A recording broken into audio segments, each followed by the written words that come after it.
الله أكبر أشهد أن لا إله إلا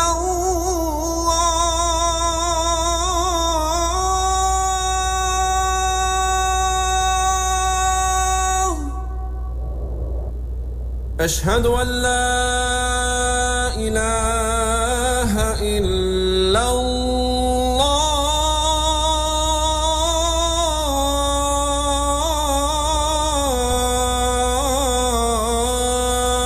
الله أشهد أن محمدًا رسول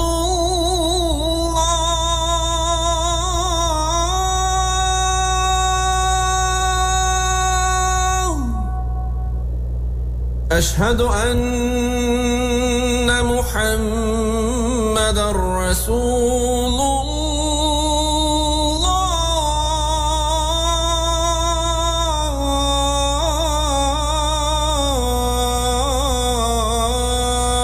الله حي على الصلاة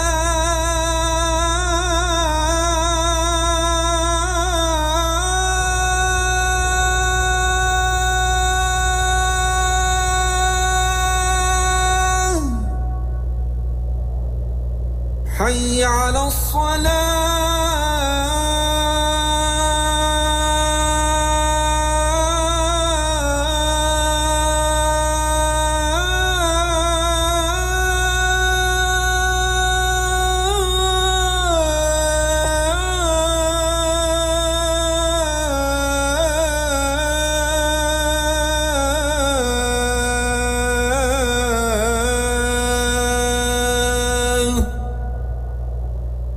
حي على الفلاح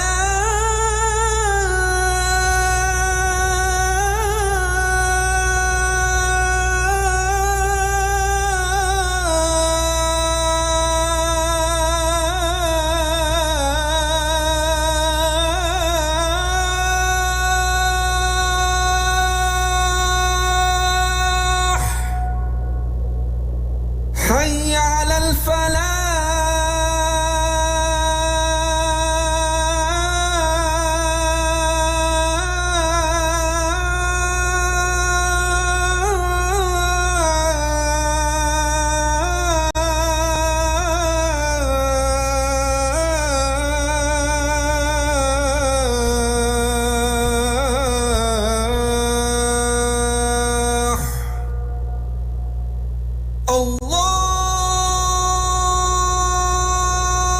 الله أكبر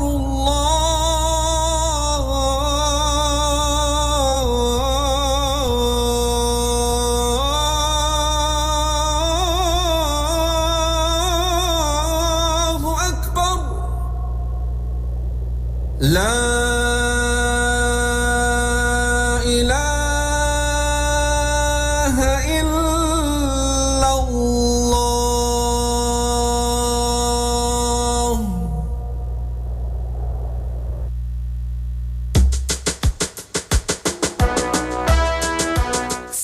We teach girls shame. Close your legs, cover yourself. We make them feel as though by being born female, they're already guilty of something. So I think right now we have the chance to be heard, and that's why we're doing it. We're all doing it because we're asking to try and elicit change. No woman should sit down and allow a man to speak about her reproductive rights. But it is about opening spaces for other women and not to be seen as token, and that because I'm a woman, I'm only speaking about women at the table. No, I'm speaking about side of the table that is empty and that women have to be there. So I want us to leave this world better than we found it. And how I choose to affect change is by speaking up, by being the first, and by being the dominant. Over 4 billion of the world's population are girls and women, also faced with challenges that affect our world and contributing solutions to them. Let's have conversations and get some answers to them through their eyes and voices. Tune in to Perspectives, where we discuss important issues ranging from climate change, politics, health, the economy, and lifestyle on Citizen FM 93.7 Abuja. Weekdays from midday. perspectives, conversations that matter. 36 minutes gone past midday. Welcome back. You are still tuning and listening to Perspectives here on Citizen FM 93.7 Abuja. So earlier on, when I introduced our topic for today, I said we will be beaming our lenses on Menstrual Hygiene Day, which, like I mentioned earlier, is an annual awareness day to highlight the importance of good menstrual hygiene management. It was initiated by the German-based NGO Wash United in 2013 and observed for the first time in 2014. May 28th, which was this past Sunday, is the date designated for it. And so, but due to inauguration in Nigeria, everything was happening at once. Children's Day on Saturday, Monday was Inauguration Day. So I don't know how many NGOs did it this year, to mark the day. But I said, unfailingly, we must do that, on the show this week. So to do our bit, I'm joined by Maureen Tokula from SWAG Initiative. It stands for Stand With a Girl Initiative. Stand With a Girl Initiative. Okay, good afternoon, Maureen. Thanks for joining us. Thank you for having me. Yes, you've heard from the two Gen Zs, but have you heard from a totally, if I read this person's bio. Okay, so let me go on. And so from all the way in Ibadan, Nigeria, we're joined by Dr. Rayo Omotoso. Yes, last name, same last name. An academic editor. She's a software developer and a parenting companion, just to abridge her bio. Good afternoon, sis. Thanks for joining us today. Good afternoon, dear Rayo. Thanks for having me. It's a pleasure to be here. I'm delighted to have you all on. So, Perspectives, please let us at ease. Let's relax. It's just a round table, us girls gisting. Yeah. It's not. So, together, we're going to elaborate. We're just going to dive in feet first. What is Menstrual Hygiene Day? Why is Menstrual Hygiene Day important? Who wants to go first? Okay, I can go. All right, Maureen, please go on. So just like you rightly said, it's it's sort of like an annual holiday, or annual commemoration to celebrate, just to dispel all the myths and the stigma around menstruation, just to make it known, to make people embrace something that is part of their body and just their biology. So what Menstrual Hygiene Day is just that day set aside to say, okay, this is it. This is something that happens to ladies. This is something that we should pay more attention to. So yeah. All right, thank you, Maureen. Dr. Adekunbi, do you want to go? Do you want to say something? Menstrual hygiene is something that's so important to the mental stability of girls, and I feel that it's a very important topic, and having a day to celebrate or to commemorate it is something that is really important.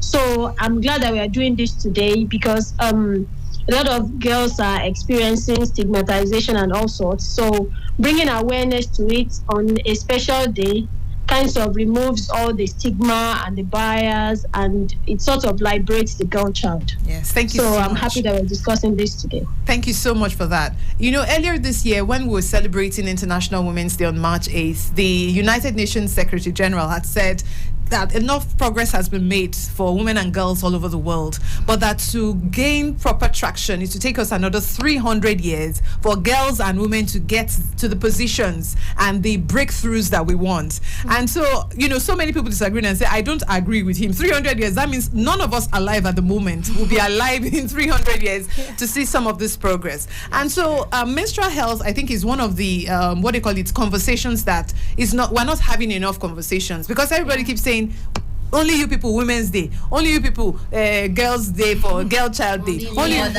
Mother's Day, so they keep complaining. But this menstrual health, we keep shelving. It's still a silence of culture. I mean, it's a culture of silence around it. So Maureen, you've been working on the field, especially with women in internally displaced persons. Can you share some, how do they get by? Because the what people do is they go to secondary schools and donate sanitary products. I have always said that thing is not sustainable.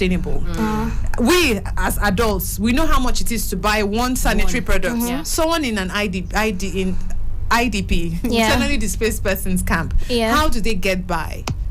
Okay, so to start with, I think that usually it's very difficult for them, and because it's something that is necessitated, they expect it every month. What I think they do is they get really unsanitary, they create these really unsanitary methods of, like, just using these towels. So sometimes they get rags, they get foams, they just get creative around it, and then they use all these things. And this also contributes to the high rate of infection and all the health problems that these women get to face in the camp.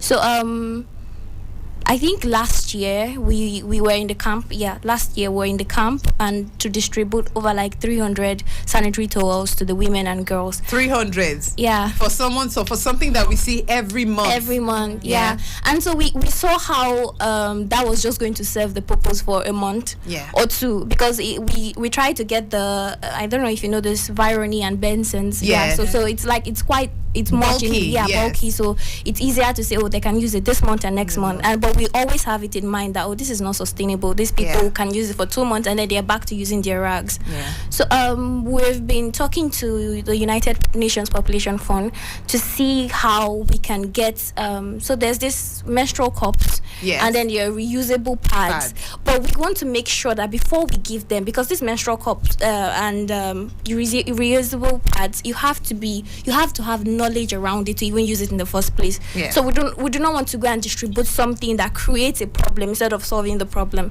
So what we're looking at doing is once we get that, once we're able to settle that and we're able to get a way to sensitize the women and do that, we're going to provide that and it will be more sustainable. But for now, we can just provide those pads for the meantime, and then it takes them as long as to go by as long as we can, put 1 and 2 together before we provide them those ones. Thank you so much, Maureen. Dr. Adekumbi, Maureen works with an NGO because she kept on saying we.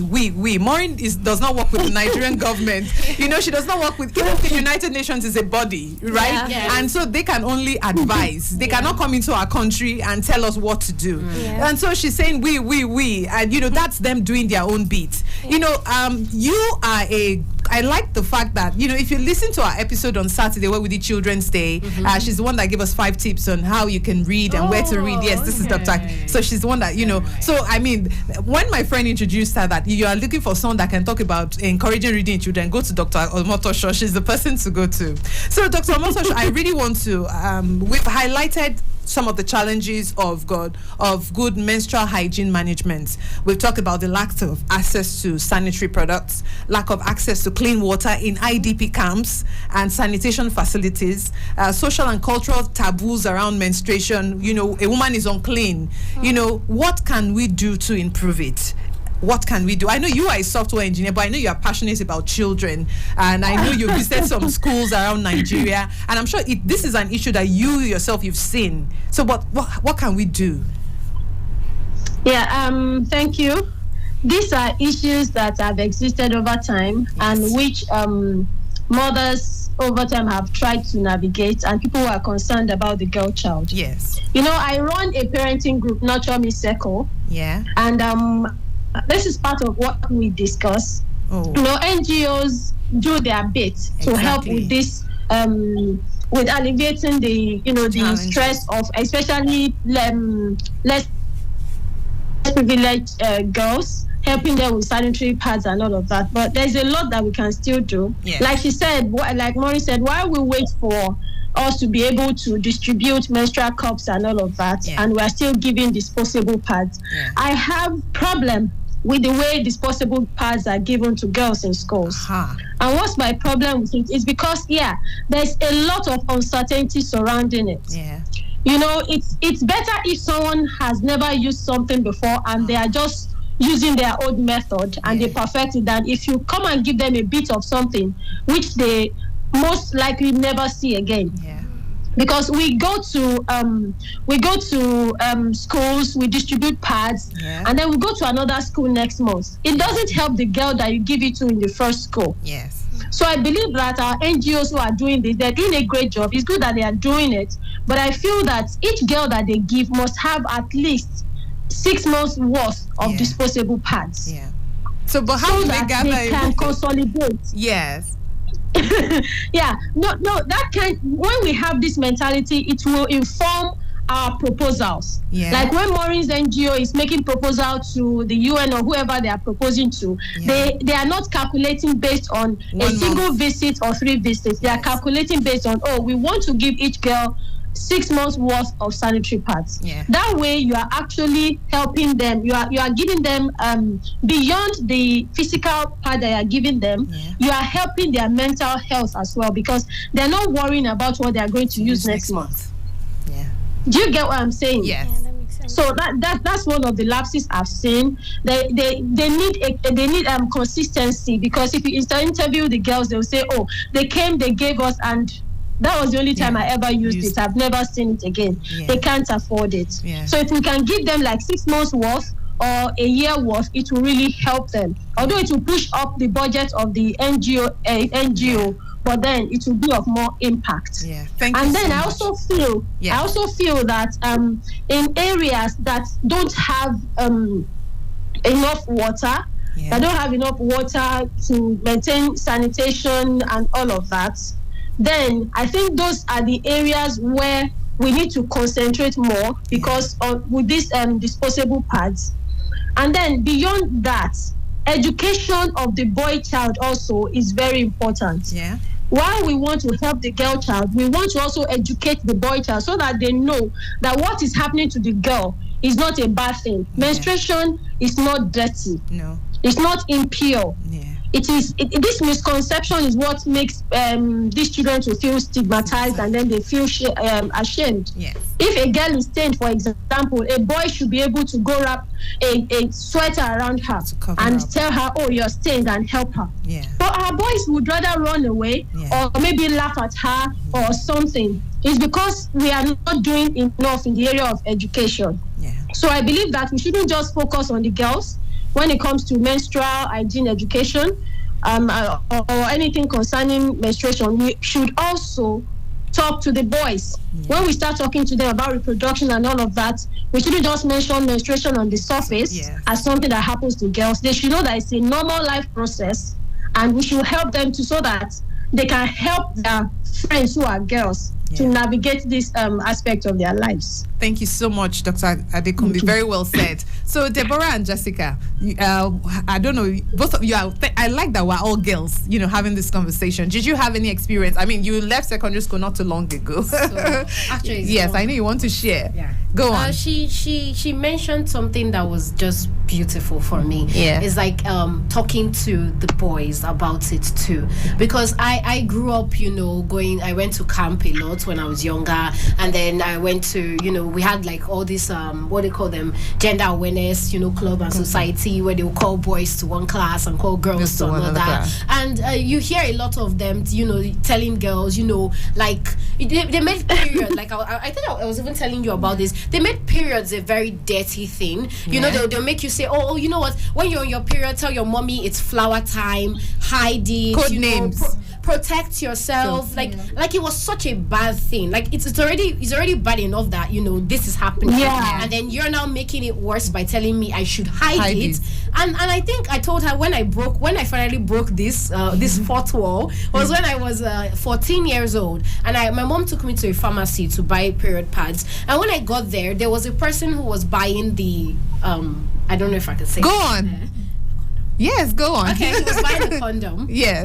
Okay, so and he came to, and I was 14, so I was hiding this pad, trying to squeeze it in, find a way to put Not it let away so he doesn't see it. And he throws the condom on the table, and he's like, how much is this? And I'm instantly shocked, because I realized the condom isn't even up to the amount that I'm spending for this, and I need this. I need this pad, because if I don't use it, I would be considered dirty, and this man is just flaunting this thing out there, and it's less expensive. I think at that point I just looked at that. You say, you know what? I'm not going to be ashamed of this anymore, because even when you're going out or this thing, you put the pad inside a bag, or wrap it in tissue, side in zip. Secondary school, we used to have purses for them. Yes. And so it was like this purse you carry around, and it's just crazy that somebody can just hold that thing in their hand and they're walking about with the condom, and you're like, but I can't carry my pads around. Yeah. So it's crazy because we don't talk to boys enough about this, and we make it seem like, oh, it's such a bad thing or it's this thing. And that's why I'm so grateful, because in secondary school, that was when I broke it off. I said, you know what, this isn't going to happen. I went to school with girls who would, like one of them, Deborah Abraham, she would put her hand, pull out her pad, and she'd be like, tell her teacher, excuse me. That was very bold. Very bold. That was very bold. Yeah, because of that, I got to see that, okay, and a lot of guys in our class would just shrug because they had sisters. So you just made them look at it and say, okay, it's not a bad thing. It's something that happens. And I can't hold it in. Because there's also another thing. A lot of them don't know. They'll not think you can hold it in. It's something you can suppress. I've never heard that before. Yes, I literally have heard somebody. He said, is it not something you can hold in? How do you hold? Oh my God. I stared at him. I seriously said, I said, what? Hold on. Okay, so Jessica, before you go on, if you've just tuned in, don't worry. Gen Zs have taken over the show today. You know, Perspective is a roundtable for all women from all age groups to have this conversation. And I like that, you know, Gen Z, they always come with the energy. Look at Deborah telling me she raised this part up. I'll never have imagined it. So if you want to send in questions, you can send it to us by WhatsApp on 0818-2222-206, or you can call the studio lines on 0903-2229-797. Jessica, you were about to say something. Okay, my own experience when I first started my period, and I was in high school then, I was not completely aware, although I had like cousins that already started and everything. I was like, oh no, what's this and everything. But it was a guy, one of my classmates, he told me, oh, you're bleeding. And I was like, what's that? At that point, you know, you're taking unawares and you're like, what's going on? And then he now took off his sweater and then he now tied it around. I was like, that was just really what Miss Dr. Adekunbi said. Yes, so that's commendable. I'm like, probably has other sisters that have informed him. And so the educating the male child also really matters, because in cases like this, he could have just like called other friends and gathered around, oh, she's bleeding, or caused a scene or something. But he was like, oh, you're bleeding, you must be your period. And he was just 12, 13 years old. That was yes. So he grabbed his sweater and wrapped around me, just sacrificed it for me, and I was like, oh, beautiful. I had to go to the sick bay. So it's actually really necessary. Beautiful. Maureen, so God bless his mother. Amen. It's honestly, God bless his mother. Yes. God bless his mother. Actually. Okay, so yes, please go on. You were going to say some, Dr. Adekunbi. Go on. Yeah, that's exactly, like I was there, you know. That's exactly what I was talking about. Instead of them shying away from it or stigmatizing the girls, they should be their protectors and know that at this time they are sensitive and they need all the help that they can get. Yes. And whoever does that for you, for a girl, you don't ever forget. Like I don't forget who did it for me. Yeah. When I had my first day in school. Wow. I mean, it was like my second period, and you know, I don't have pains. Till now, I don't experience pains. Lucky you. The thing was just, so it was just there, and I did not even know that I was stained. It was one girl that I wasn't even friends with her, but obviously she was mature and she knew what to do. Yes. You know, you imagine somebody just coming around you to just put a towel around you and saying, "Kumbi, you're stained. Let's go to the toilet." Wow. She saved me so much embarrassment. Wow. She wasn't able, you know, in the secondary school, you kind of segregate yourself. You know the people that you talk to, that girls you don't ever talk to. Yeah. She belonged to that class of girls that I never ever talked to. Wow. You know, but I can never forget her or her name. While I've forgotten the names of so many other girls in my class, her name rings a bell in my head all the time. The conversation is being held on menstrual hygiene. Her name there was Ramotamba. I cannot forget. Yes. So if we have more people around saving us the shame and, you know, helping us through this and letting people know that this is not a shameful thing and just making it look normal. Yes. Somebody is saying, oh, let's go get some water to clean you up. Yes. Oh, can you do it alone? Do you have tissue there? Do you have extra pads? Yes. No, it makes your life easier. Yes. And how much more would it be if it's a boy that is doing that to you? Yes. Rather than they going to, you know what they could do? They could go write something in the toilet saying they saw blood on somebody, or they could start giggling somewhere. Yeah. And you have to hold your head down for the rest of the week or something. You know, rather than them doing that, they are helping you. Everybody is seeing it as normal as somebody hitting their leg and educating people about menstruation and good menstrual health. It would be a better thing. Yes. So 2 things, because we have to go on a break at 1 p.m. But you have a message here, and the message reads, "My question is for the doctor." So he probably thinks you're a medical doctor.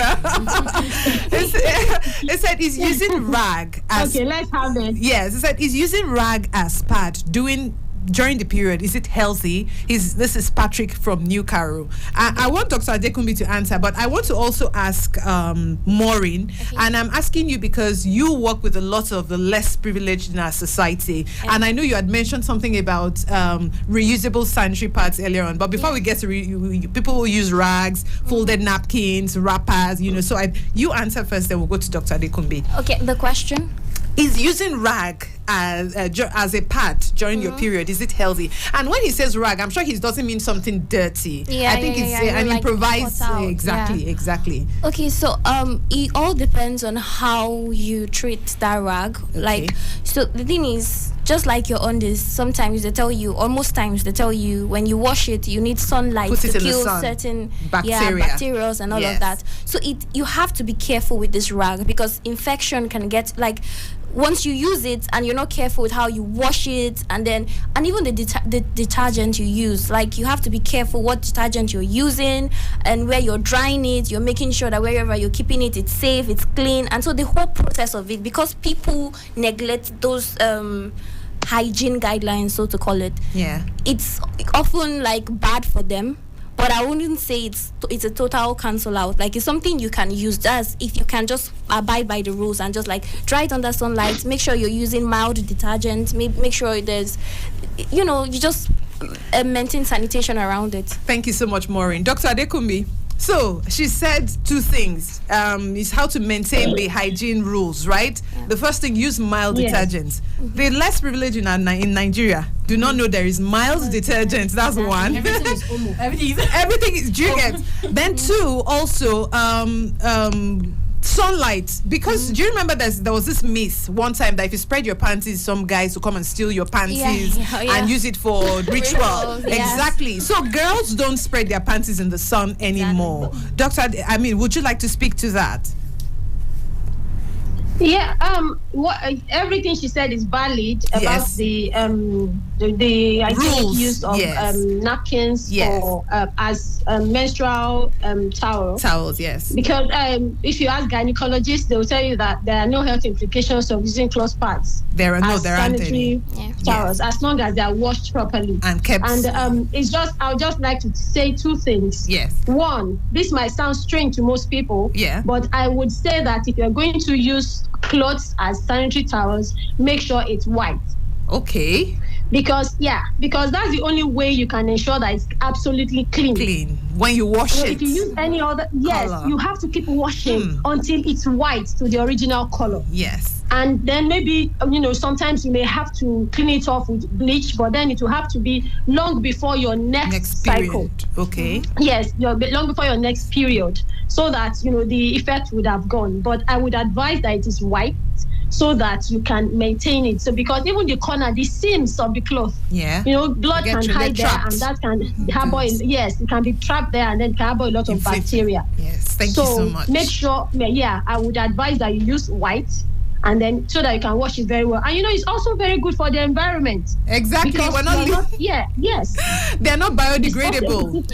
Yes. I don't know. But I don't know, where do they end up though? Because when we were much younger. That's a topic for another day. So go on. Finish. If you want to talk about the environmental implication of the sanitary towels that we use, you'll feel bad. Yes. Honestly, you'll feel bad. So I would advise that anybody that would use cloth pads should use white.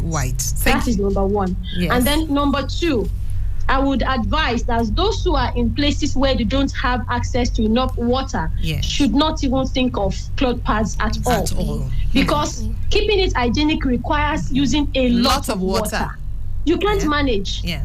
But it's just unfortunate that it is those who are in places where they can't get water that also cannot afford disposable pads. Absolutely. So it's ironic, but then That's why I like what Maureen and her people are doing, giving disposable pads to people, to IDPs and all of that, because they are the ones who need it. Yeah. But I see some NGOs going to private schools, going to places where those children can afford it. Yes. You understand? Yes. So I like what they are doing, that they are giving it to people who actually need these things, because they don't have access to enough water, so they can't even maintain cloth pads as sanitary pads. Thank you so much.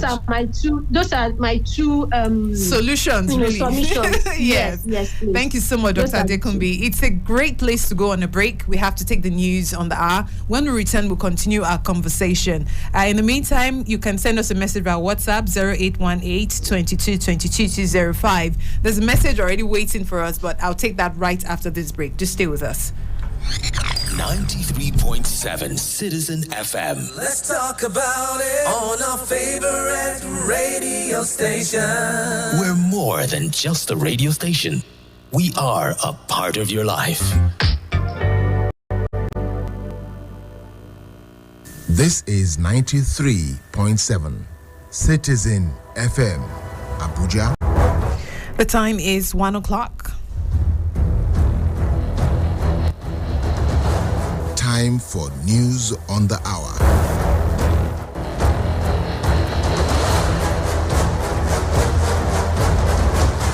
Good afternoon and thanks for staying with us here on Citizen FM 93.7 Abuja. This is the news on the hour. The Nigeria Guild of Editors has expressed deep sadness over the sudden passing of the chairman of Dar Communications, High Chief Raymond Dokpesi, who owns AIT and Rayo 100.5 FM. In a statement by the Nigerian Guild of Editors, President Mustafa Isa and the General Secretary, Dr. Yobusa Owajere, yesterday in Abuja, the Guild described Dokpesi as an innovator in the broadcast industry and a staunch supporter of independent press freedom and access to information. The NG acknowledged High Chief Dokpesi's instrumental role in the liberalization of the Nigerian broadcast industry through his establishment of Rayo 100.5 FM, the first private radio station in the country. It said as an employer of numerous editors and hundreds of journalists, Dokpesi utilized his media platforms to foster democracy and amplify the voices of the marginalized. Meanwhile, the Nigeria Association of Chambers of Commerce, Industry, Mines and Agriculture, NASIMA, has urged the President Bola Tinubu-led government to tackle challenges that small and medium enterprises, SMEs, and encounter in the country. Speaking at the Commerce and Industry Correspondents Association of Nigeria, SICON Agenda Setting Seminar and Investiture of New Executives in Lagos, the National President for NASIMA, Ide Odiagbala, said the Nigerian economy, primarily powered by SMEs, needs to be given much attention. Also speaking, the SICON chairman, Charles Okonji, urged the government at all levels to revamp the country. He said inflation rate, according to the government, is over 20%, but our findings show that it is actually over 40%. And on the foreign scene, South Africa's leading opposition party said Tuesday it had taken legal action to force the government to arrest Russian President Vladimir Putin if he were to attend a planned summit in the country.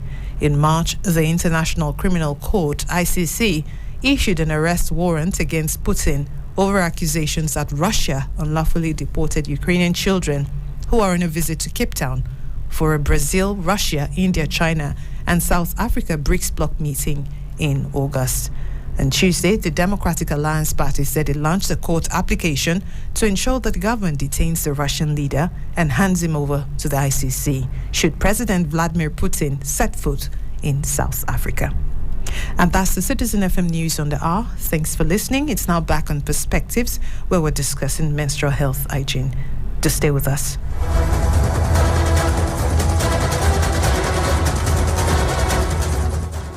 We teach girls shame. Close your legs, cover yourself. We make them feel as though by being born female, they're already guilty of something. So I think right now we have the chance to be heard, and that's why we're doing it. We're all doing it because we're asking to try and elicit change. No woman should sit down and allow a man to speak about her reproductive rights. But it is about opening spaces for other women and not to be seen as token, and that because I'm a woman, I'm only speaking about women at the table. No, I'm speaking about side of the table that is empty and that women have to be there. So I want us to leave this world better than we found it. And how I choose to affect change is by speaking up, by being the first, and by being the dominant. Over 4 billion of the world's population are girls and women, also faced with challenges that affect our world and contributing solutions to them. Let's have conversations and get some answers to them through their eyes and voices. Tune in to Perspectives, where we discuss important issues ranging from climate change, politics, health, the economy, and lifestyle on Citizen FM 93.7 Abuja. Weekdays from midday. Perspectives. Conversations that matter. Welcome back and thanks for staying with us here on Citizen FM 93.7 Abuja. The girls, we're having a wonderful conversation this afternoon and I have learned two huge things. You know, when we used to have the conversation every year, I mean, it's been 10 years since the Menstrual Hygiene Management Day was set up, but I've never heard it the way Dr. Adekunbi put it earlier on, you know, that when you write your budget, make room for more than enough. Don't just do one of, you know. So, you know how when we go to church, we all pray that, oh, I've come to God with a cup, but God will give me a barrel of blessings, right? So it's the same thing. When you're preparing for these things, write a budget that can accommodate. I mean, they always tell us that what you want, it exists, right? And so thank you so much for that. She also said use white. When we talk to girls in secondary school and tell them, okay, find a window somewhere that has the sun and spread your, you know. So, but I didn't think of it to use white. So that was quite enlightening. Thank you so much, ma'am. We are truly delighted, you know, to have you on. So, winding down our conversation now, we're all partners in this, not more so because we're girls. We have sisters, we have daughters. And so we have been managing all these years, not waiting for government, because I think government is not doing their job because maybe they've not been required to, or we're not holding them accountable enough. So I read somewhere that the way she put it, that it is not only an opportunity to raise awareness, but it is also to strengthen government's accountability on these issues. We have a Ministry of Women Affairs. We don't hear their voice because it's usually NGOs, civil society groups that go to schools to donate. I've not heard that government made a policy and say, oh, this brand of pad is available for all girls in Nigeria, right? For example, in 2015, the Ministry of Health in Kenya, they launched the National Menstrual Health Management Strategy jointly with UNICEF. They held a virtual conference and said that, you know, there has to be a way to enforce it in schools, education about it in schools. That is a government, you know, being proactive. Maureen, you know, representing the SWAG initiative, how can we hold, I mean, there's a new administration from Monday. Yeah. These are things we should bring to the agenda, to the forefront. Deborah told her experience of why are condoms cheaper than sanitary pads, right? Yeah. Well, we know there's inflation in the country, but sanitary pads are still very expensive. Yeah. How can we hold our government accountable? We have, I mean, our jingle says women are half the population anywhere in the world. 50% men, 50% women. Mm-hmm. How can we fight? What can we do?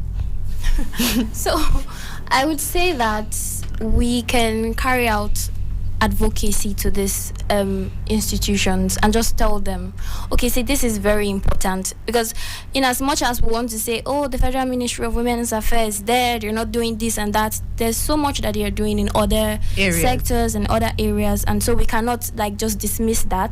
So we accept that you're doing this work, but how about you put more thought, more budgets, more action, more everything into ensuring that every girl is entitled to a sanitary towel, or it's accessible at least. That even the little girl from an urban slum who has just started her period, whose parents are looking for money to provide the next meal, can actually boast or like just feel confident that, okay, tomorrow I'm seeing my period and I have this. At least we're not even saying make it free immediately, but at least make sure that the price is cut down, like it's accessible. Like I know that back in the year, I don't know, I think maybe 2012, I think always sanitary pad was like maybe 250 or one, I don't even remember.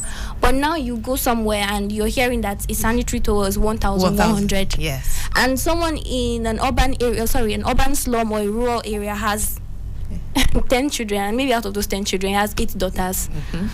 And he's looking for how to feed these 10 children, or at least feed his own self and the younger ones. And who is going to answer them and say, oh, come and take 800 or 1,100 and buy this pad? So I think that we're just going to have to advocate to these ministries, just talk to them more, look for innovative ways. Because it's one thing to provide them these sanitary towels we have now.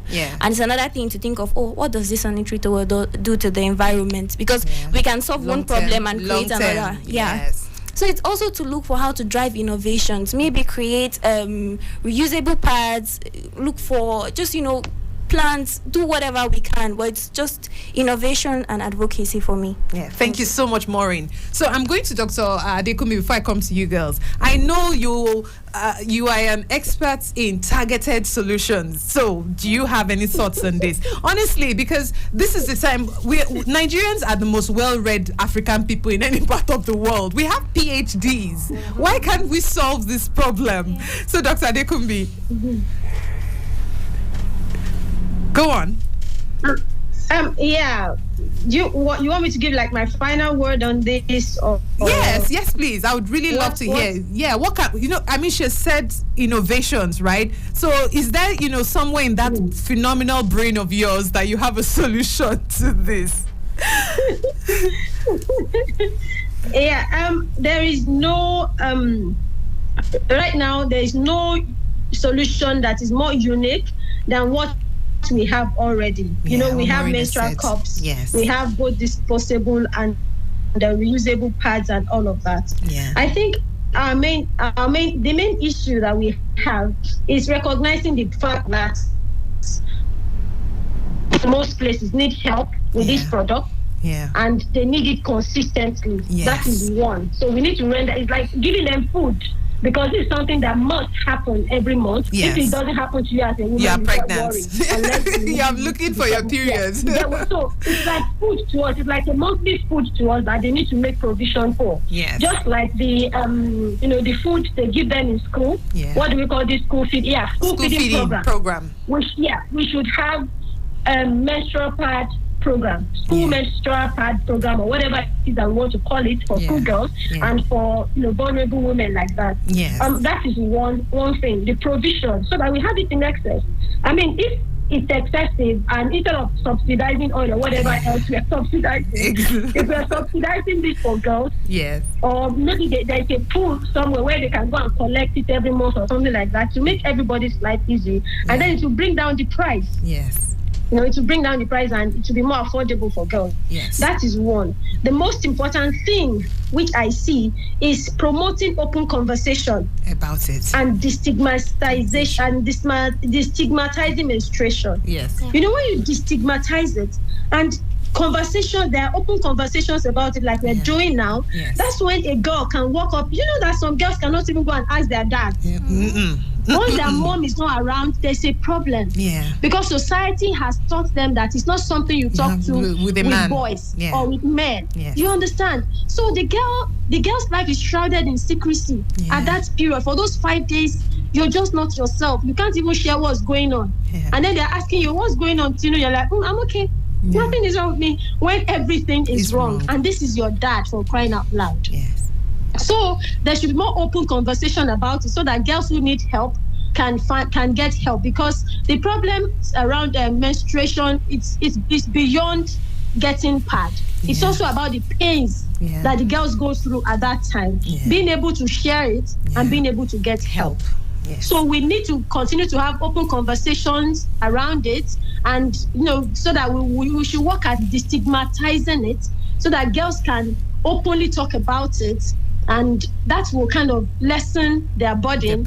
And then that's the only way we can make it a common thing around. That's the only way our boys too can begin to know that it's a normal thing, and then the girls will have a better time. So we can have boys contributing for a girl in class. If she openly says, hey boys, please, it's my period. I be expecting. I need pads today. They can contribute 50 naira for her, and then she can get it. But the thing is, she can't even say that she's on. So she's sitting at a spot and doesn't want to stand up in class. She doesn't want to stand up. So please, we need to destigmatize it, That will make the girls' life easier. Yeah. And then we should just work on the availability. Thank you so much, Dr. Adekunbi. And kudos to those who have been making it available. Maureen, Swag, I like that name. It's Swag, Stand with the Girl Initiative. I like the name too. I'm tying my trousers to their own. Everywhere they go, I'm following them. So I think you've answered. Someone said, Patrick from New Carroll has sent in another question for you. He said, I heard you say educate the boys. What kind of education do you think boys need to know? Where do they get this education? So I think that's what you were speaking about, just now. Okay. Where do boys get education for everything before? Mm-hmm. It's from the school. Yeah. The streets. To work with education. Yeah, and the streets as well. The information on the streets is terrible. We agree. So parents have to rise to the occasion. Yeah. Like my sons, I tell them everything. There is an age where a boy should know everything that happens to a girl. Okay. That's the only way he can be compassionate. Yeah. So at home and in school, the job has to be done. Yeah. Parents need to be intentional about it. Be sure that your boy knows what menstruation is, what girls go through, that they need help at that time. Yeah. Tell your boy to help your daughter wash plates when she's having menstrual cramps. Mm-hmm. It begins from things as little as that. So when we begin to teach them at home, when we don't shy away from it, some parents cannot even tell their boys what menstruation is. I mean, we are parents. We shouldn't be shy. Yeah. It's part of sexuality education. Exactly. We should give them full education. Let them know what the girl is going through. Let them know what it is, everything about, and how they can help. It's not enough to tell them what is going on. We should also let them know how they can help. So parents should do that. And teachers in school, biology teachers, home economics teachers, should give full education to all of them as well. Because when you are treating these topics, you see boys doing somehow, girls too will be doing somehow. Fidgeting and uncomfortable. Why are they revealing our secrets? Why are they revealing our secrets? Let it be reduced so that it's no longer a secret. Yeah. Let it become open. So we should be more intentional about educating our boys at home and in school. And I would say like 80% should be done at home, while the remaining 20% should be done in school. Yes. If parents shy away from it, then the boys will never be fully educated. True. Because they trust us as parents and they believe that we give them the best information. Yes. Thank you so much. You have hit all the high notes. I'm going to let you on because I was that word now. I cornered Dr. Adekunbi for this one. And so we look forward to you having you on next week. I know there will be a topic waiting for you with your name on it. Thank you so much, ma'am. You've done us. A pleasure. And you too. Enjoy the rest of your day. You too. Yeah, bye. Thank you. Bye. Bye, Maureen. Bye. What's the name of the other lady? Bye. Deborah, Jessica. Okay, Deborah. Yeah, Jessica. Bye. Well done. Thank you so much. Bye. Thank you, Deborah. Bye. Bye. So you've been listening to the voice of the phenomenal Dr. Adekunbi Omotoso. She's an academic editor, a software developer, and a parenting companion. She's the CEO and founder of Apps and Scripts Technologies, a software development and edtech company based in Ibadan, Nigeria. So thank you so much, ma'am. I've had a delight. In fact, I did not know that, I could learn more, but, that's exactly what this episode of Perspectives has, done for us. Maureen, last words, anything you'd like to add before we call it a wrap today?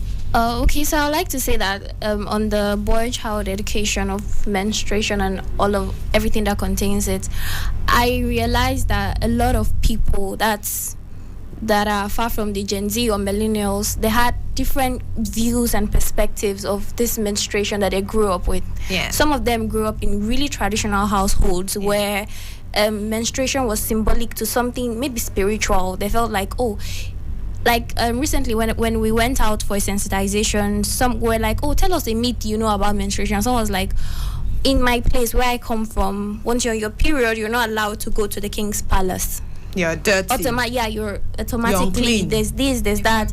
And I understand why most people, to them, it's like sacred. It's something that they don't want to talk about. It's not a topic they even want you to mention to them. But I think it's important that you continue to tell your boys, because the world is evolving. You don't want to be in 2022 with the mentality of someone in 1944. Hello. So I think it's time to grow up. Yes. It's time to embrace it. face it head on. It's time to tell your sons, oh, okay, see, this is it about girls. This is what happens to girls. This is the whole biology. It's like, stop skipping some parts, because the thing is, if you do not educate them, the internet will help you educate them. Absolutely. And you cannot vouch for what the internet will tell them. So it's cool that we talk to our boys about menstruation. It's cool that we talk to our girls about self-esteem, self-awareness. Okay, this is me. This is who I am. This is part of my biology. This is why this happens to me. And it's okay for girls to be cool about it, because some girls even reinforce the behavior of boys towards them. They're like, oh, I'm on my period now. Like, there's so much to it. And then there's also data that says that sorry, I can't quote the data accurately, but I think maybe 1 out of 4 girls drop out of school every month because of their periods. Yes, like it's insane. It's very common in this what they call it. Yes, even down south, especially in rural areas. Exactly. I served in Ilorin, so I know when you don't see girls in school, usually you can tell that you know the natural clock has taken over. Exactly. So I think it's something that we need to start telling people. Tell your children, please stop telling them when your child sees notice a new development on their body, stop telling them it's juju. Call it by the name. Your child is very smart. Stop dumbing them down. Don't make them sound like they are stupid. They know very well that is what it is. Exactly. Why do you give it another name, especially biology class? What don't let me go into that naming body parts, but go on. So it's up to you. It's your task. Take it as your responsibility.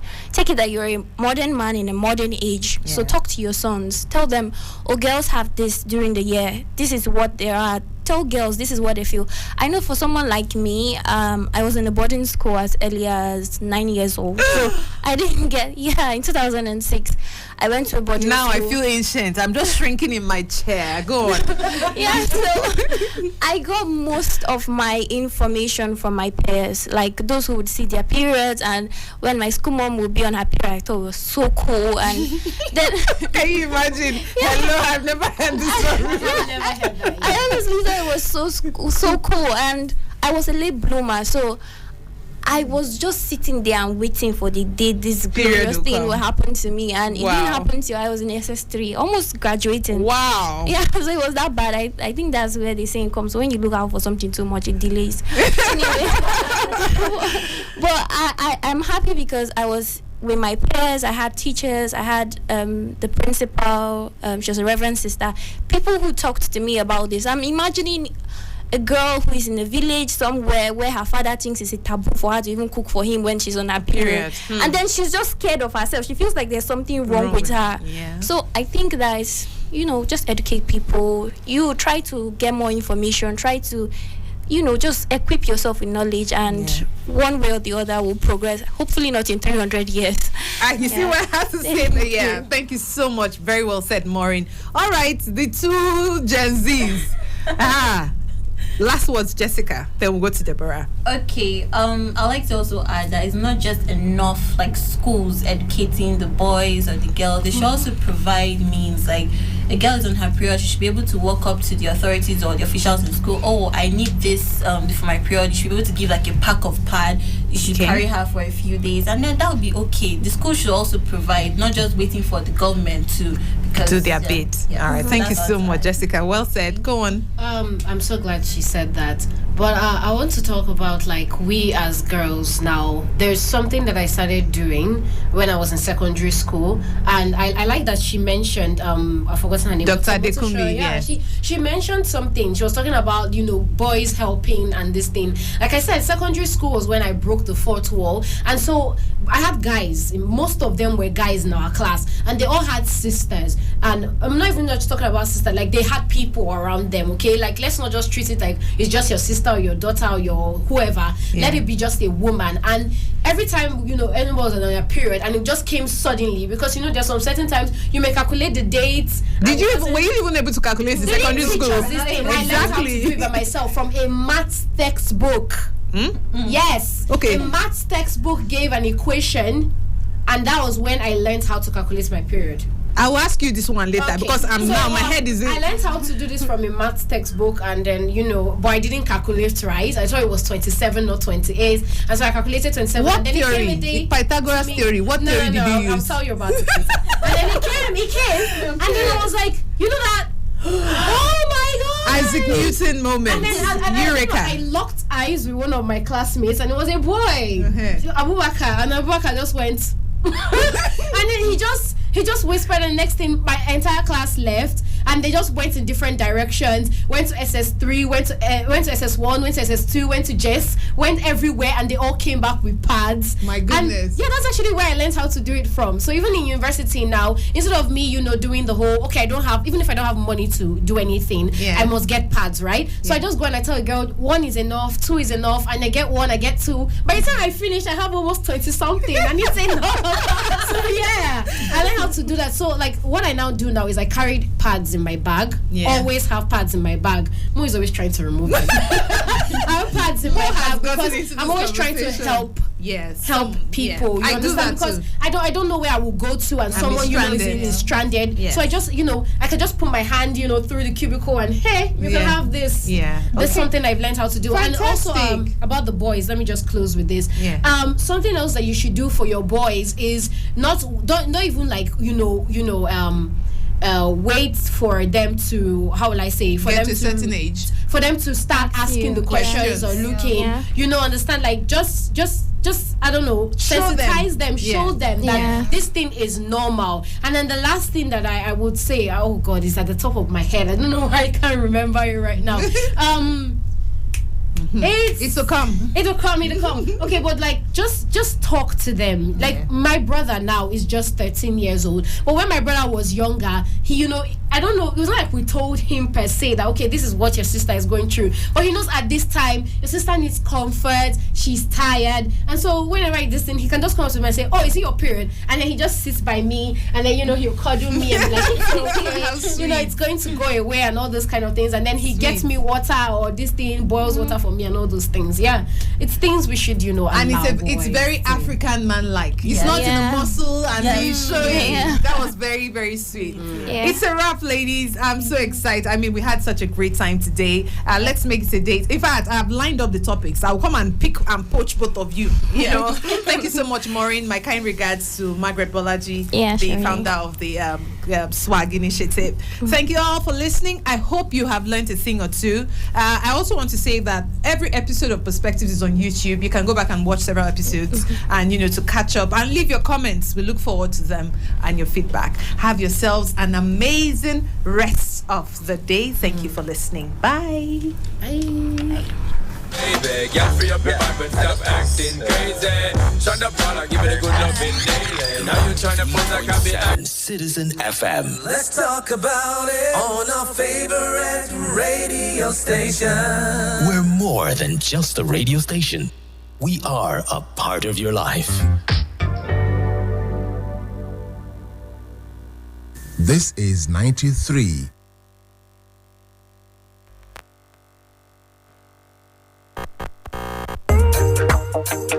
Mastercraft on the beat. Baby, I've been